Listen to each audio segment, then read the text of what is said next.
speaker that I had up was Siouxsie Q, James, for the Adult Performer Advocacy Committee, which she's going to talk about the FOSTA SESTA that was passed in April 2018. And thank you. Siouxsie, you're next. Thanks. Thank you. Hi, everyone.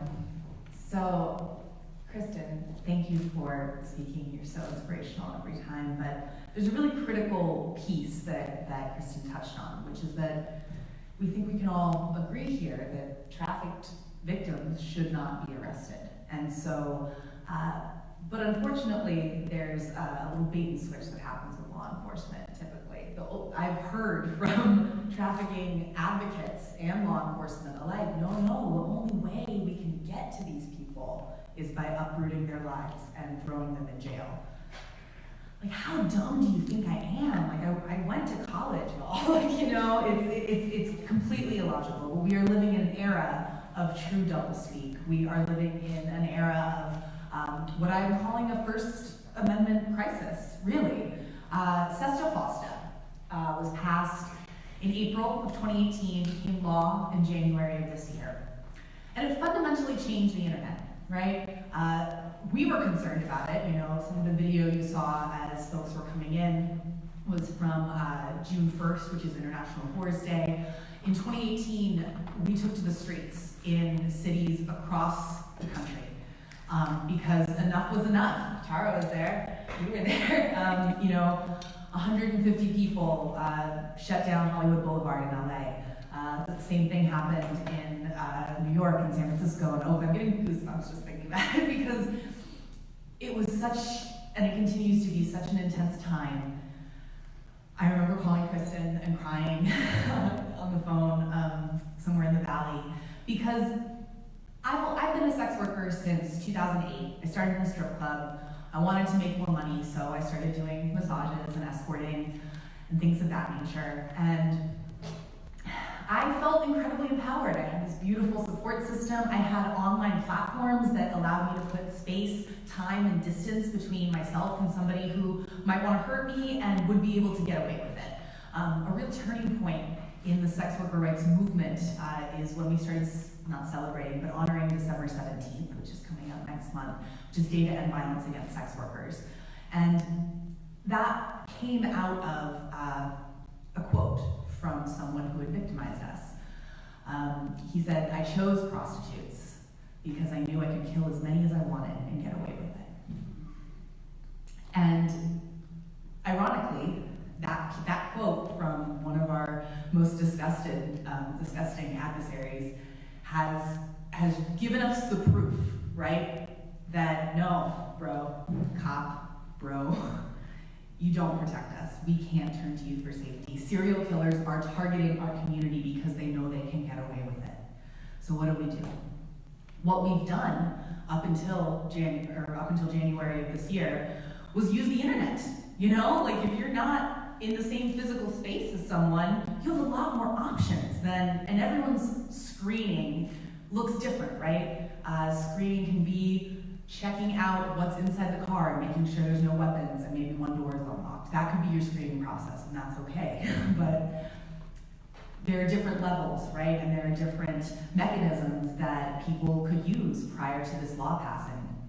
So the way it changed the internet, in 1996, the Communications Decency Act became a thing. And Section 230 of that piece of legislation said that anyone posting something on an online bulletin board, that bulletin board and the owner of it is not liable for whatever me, you, or some weirdo down the street puts on that bulletin board. It was the internet's First Amendment, right? It allowed us to have things like Craigslist, Facebook, YouTube, Instagram, Snapchat, you name it. Anything that involves user-uploaded content. And that included ads. That included message boards, bad date lists, all the ways that sex workers have been able to organize and take care of each other because we can't go to the police. If we do go to the police, we won't be safe. So all these mechanisms kind of vanished overnight. Even before it could become law in January, by April, we had lost, I'm gonna say 90% of our online advertising platforms. especially the free ones. Anything that was low cost or free had disappeared entirely. And not only that, because of the way the law is written, it's so broad that we started seeing just, our normal American Western society social media accounts that we don't even use necessarily for advertising start to be shut down as well. I'm going to pull up a piece that I wrote for Rolling Stone this past week about how far it's gotten. I don't know if folks have heard, but Facebook has now is starting to crack down on suggestive emojis.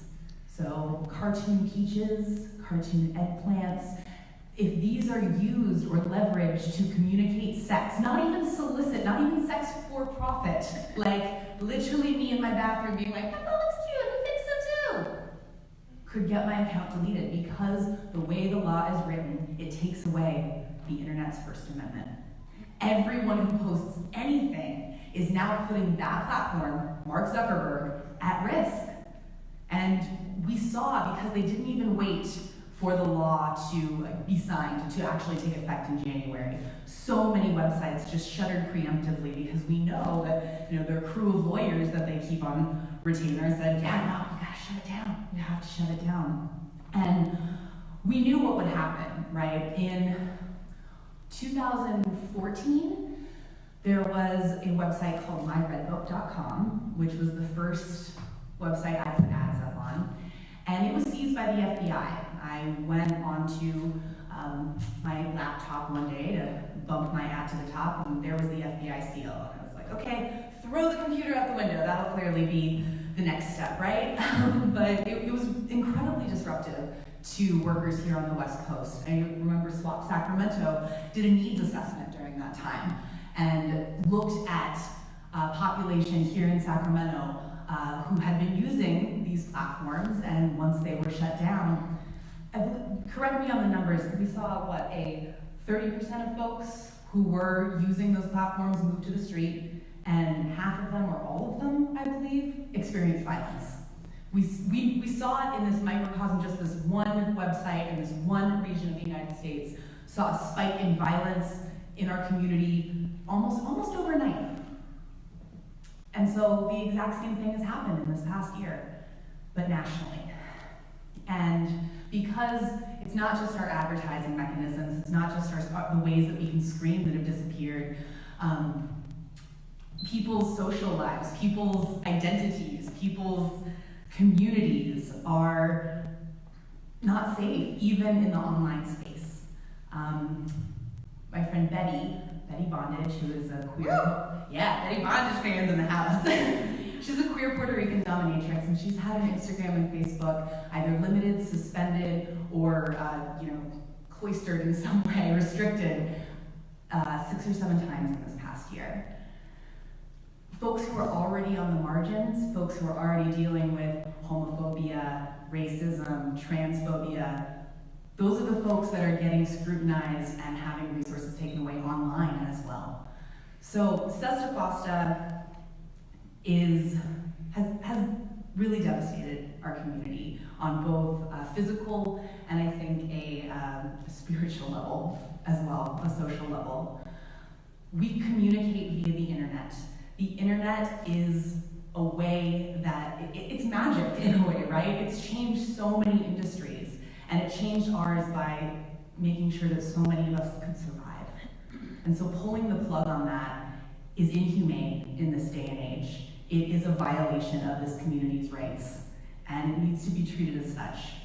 I'm happy to take questions on Sesta Fosta, but more than anything, I want you all to walk away with an understanding that, yes, this is about our community and a really important lifeline being pulled, but it's also about everyone. This is the internet's First Amendment, and it is incredibly scary that it got changed. I mean, in Section 230, which was this beautiful piece that gave the internet freedom to thrive, there's now language about punishment and crime, and we don't want the free press of the World Wide Web to suddenly turn into a law enforcement mechanism, but Sesta Fosta has made that possible. So we have to repeal it. We have to.